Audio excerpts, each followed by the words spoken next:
Eu sou Eurênio de Oliveira Júnior, membro da Sociedade Brasileira de Eubiose, e hoje vou entrevistar o Vladimir Ballesteros. Boa tarde, Vladimir. Boa tarde, Eurênio. Boa tarde a todos os telespectadores. Um prazer estar aqui com você neste programa da Eubiose. Satisfação toda nossa, Vladimir. Nós vamos falar hoje sobre eubiose e ciência.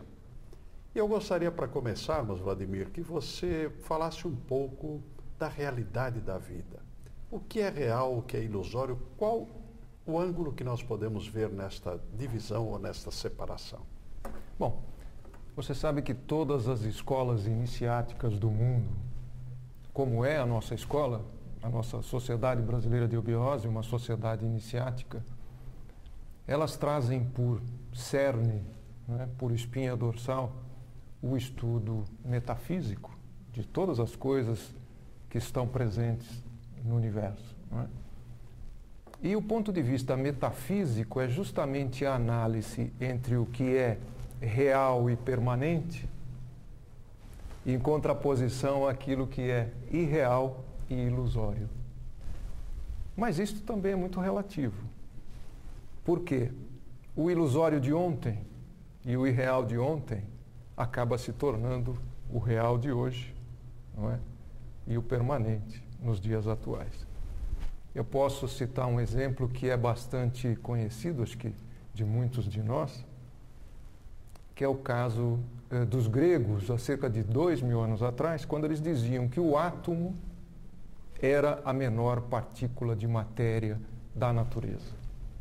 Na época, isso era intuição pura, não é? E levou 2000 anos para que a ciência, através das suas análises, dos seus estudos, pudesse realmente não só comprovar o átomo como a menor partícula da matéria, mas como também, daí, descobriu-se uma série de outras partículas que são menores partículas ainda do que o átomo. Não é? Então, metafísica, quando se estuda de forma comparativa o que existe e o que não existe, é muito relativo, porque o tempo, aos poucos, vai mostrando que o que não existe pode existir. Muito bem. Vladimir, para que o nosso telespectador tenha uma noção bem concreta, positiva, há diferença entre ciências ocultas e ciências oficiais? Qual seria essa diferença? Bom, na realidade fala-se muito em ciências ocultas, ocultismo, né? Mas tudo isso é oculto na medida em que não se conheça, né? Isso me faz remeter aos tempos de Sócrates, né? Sócrates só se considerou e foi realmente um sábio, né? Porque ele se considerava ignorante. E aí ele saiu para conversar com o povo, e na medida que ele conversava com o povo e com os sábios da sua época, é que ele aprendia e via que na ignorância se buscava a sabedoria. E se transformou num dos maiores sábios de todos os tempos, não é? Então, sob o ponto de vista oculto, tudo é oculto na medida em que as pessoas ignoram, não é? Mas na medida que elas têm a possibilidade de tomar conhecimento com as coisas, com a filosofia, com as artes, com a ciência, não é? A ciência, aliás, nos tempos atuais, vem passando por um dinamismo fantástico, não é? E vem cada vez mais diminuindo o espaço entre o que é oculto e o que é real, não é? Então, eu vejo a ciência como grande suporte, como grande estandarte, como grande argumento de tudo que é filosófico e é oculto. Da mesma forma, como nós dissemos antes sobre metafísica, o que é oculto ontem se torna revelado nos dias de hoje. Eu vou até te citar um exemplo, que é uma coisa muito interessante. Quando nós, na década de 60, 50, nós falávamos em naves espaciais, Flash Gordon, Capitão Kirk, não é? Com a sua nave espacial e tudo mais, tudo isso não passava de ficção, não é? Mas isto se passava na mente de alguns homens brilhantes, não é? Que com a sua imaginação conseguiam prever o futuro. E aos poucos a ciência foi chegando, não é? E tudo isto que era ficção, ou que era ilusório, transformou-se em realidade, nos dias atuais. Sem dúvida. Isso se dá também com a eubiose, Vladimir, porque eu vi a eubiose ser classificada como uma ciência oculta. Isso está se passando também com a eubiose?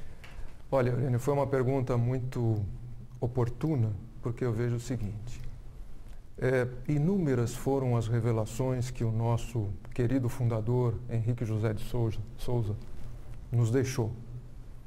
E dentre as coisas que ele deixou, várias foram as revelações de ciência, inclusive. Né? E dentre as que eu me lembro, o professor, eu creio que há 60 anos atrás, aproximadamente, dizia que a cura do câncer estaria na placenta.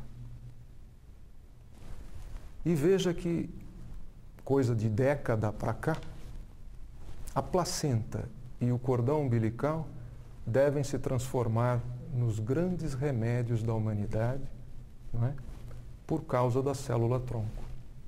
Talvez ele tenha querido dizer, e nós não pudemos compreender naquela época, que na placenta e no cordão umbilical residia a célula máter, aquela que poderia se transformar em qualquer parte do nosso corpo e ser refeita, de maneira a se tornar nova e colocando o homem em condições perfeitas de seguir a sua vida.